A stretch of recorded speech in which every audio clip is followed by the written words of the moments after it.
James E. Stowers Jr., chairman and founder of American Century Investments, effectively built a multi-billion-dollar business in Kansas City with few people outside of the investment community ever hearing his name. He worked very hard to build American Century, and that really was all-consuming for many, many years.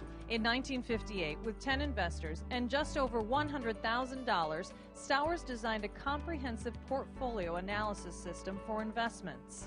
He decided he wanted to not make behavioral mistakes over and over again when he was investing. And I'm a huge disciple of that belief. And he said the only way to do that is with a computer.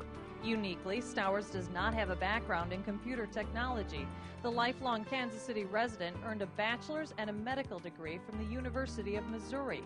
He sold mutual funds before venturing out on his own as an entrepreneur. Our guiding principles as a company reflect his belief in integrity and innovation and being different and being decisive. His innovative ideas led him to write the software programs used by American Century to manage the funds and track data on close to 20,000 securities. He has always had a very significant sense of responsibility and obligation to those investors to make sure that that not only were their investments taken well care of, but they were grown on a consistent basis. Stowers is as committed to Kansas City as he is to his investors. That's why in September 1994, he and his wife Virginia announced their creation of an endowment worth $1.6 billion. Their goal, to use their wealth to affect humanity in an impactful way. The endowment would be to create a premier world-class biomedical research facility in Kansas City. Their hope?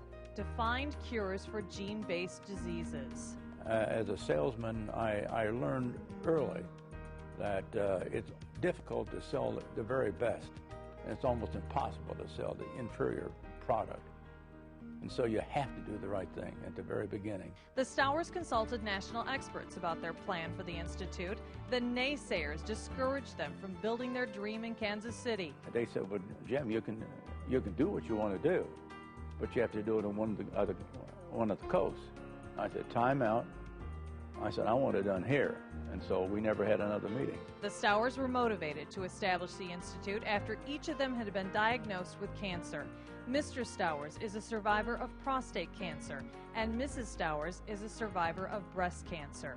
The Stowers Institute is on the site of the old Menorah Hospital. You have to have a hard head and lots of vision to see through what everybody else just sees as abandoned property. The Stowers did not turn their dream for the Institute over to consultants. They were involved in all aspects of the building process.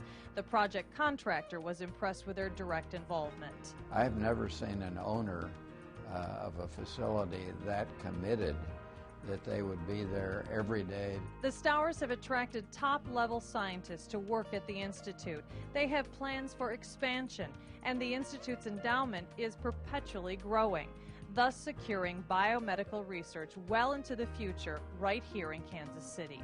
He thinks far out in time, far more than most of us think. And he looks at 25 years out. He doesn't look at 5 or 10 years out. I don't know if we can not wipe out all disease, but we can sure make a difference. And that's what we're trying to do. Kansas City Junior Achievement Business Hall of Fame laureate, James E. Stowers Jr.